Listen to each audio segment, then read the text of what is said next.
Top Sport Casino lažybos. Top Sport lažybos. Dalyvaudamas azartiniuose lošimuose gali prarasti ne tik pinigus.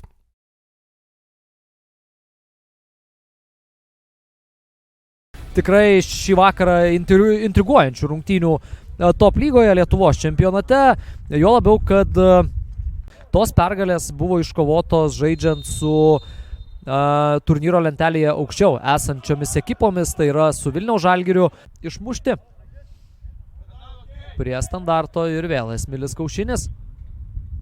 Įžaidžia kamuolį šį kartą aikštėje šeimininkai, gražiai kol kas kombinuoja čia ir kamuolys vartuose. Matijus Remeikis sugeba pasižymėti, puikus Hegelman namų darbai. Liko it stoveliai stoviniuoti čia panevėžiečiai ir puikiai kamuolį įžaidę aikštėje šeimininkai sugeba išsiveržti į priekį. Matijus Remeikis perdavimą, o Matijus Remeikis vienu lietimu muša įvartį ir tai yra bent jau top lygoje, tai yra pirmasis Matijaus Remeikio tikslus smūgis rungtyniaujant pajėgiausioje šalies lygoje. Dabar Kaušinis suranda Kaderą baudos aikštelėje, Kadero perdavimas ir čia dar viena puikia proga, Diukas, jo smūgis ir šalia vartų praskrieja kamuolys, labai gera. Šiame susitikime dar kartą Diukas visų pirma labai gerai surado Kaderą, o vėliau po Kadero perdavimo ir smūgis, kurį pavyko blokuoti Vytautui Černiauskui. Donatas Kazlauskas ten ataka pravesti instruktažą baudos aikštelėje esantiem futbolininkam. Kaušinis, jo perdavimas ir čia dar vienas smūgis, kamuolys vartuose. Kaderas sugeba pasižymėti 2-0. Na, siunčiamas į knockdowną Panevėžio klubas jau pirmosiomis minutėmis. Per 8 susitikimo minutės Kauno rajono Hegelman komanda 8 susitikimo minutės. Dar kartą ši situacija ir Kaderas.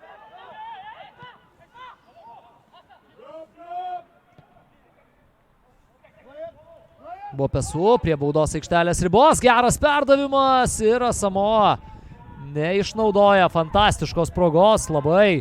Ką ir sakiau, kol kas standartai yra gana pavojingi. Simonas vėl į baudos aikštelę, čia šansas ir Aleksandras Kurcevas.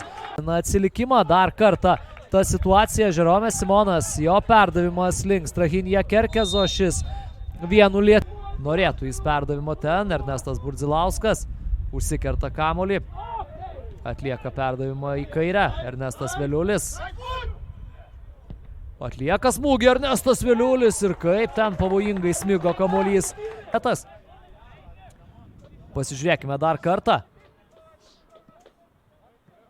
Na ir pirmoje rungtynių pusėje Panevėžys kėlė 4, Hegelman kėlė 2. Dabar perdavimas link Januševskio, jo smūgis ir kamuolys vartų tinkle. Tiesa, įvartis nėra skaitomas, kadangi kamuolys prieš tai, atrodo, buvo palikęs aikštės ribas.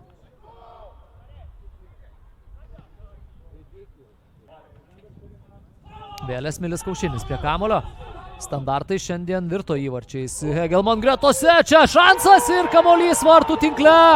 Pranašumą dar kartą žiūrime šią situaciją. Vesli buvo paliktas visiškai be priežiūros, atliko gerą smūgį galvą, Vytautas Černiauskas situaciją išgelbėjo.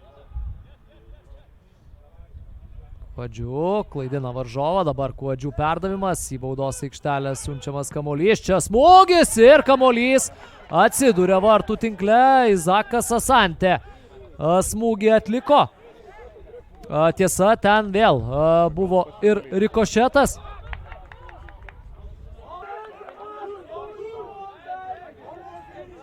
Dar kartą ši situacija. Na taip, čia perdavimas į baudos aikštelę, link Januševskio, kova baudos aikštelėje. Ir galų gale aidi finalinis arbitro švilpukas, skelbiantis, kad šias rungtynes po ilgos pertraukos sugeba laimėti Kauno rajono Hegelman futbolininkai 3-2. Top Sport Casino lažybos. Top Sport lažybos. Dalyvaudamas azartiniuose lošimuose gali prarasti ne tik pinigus.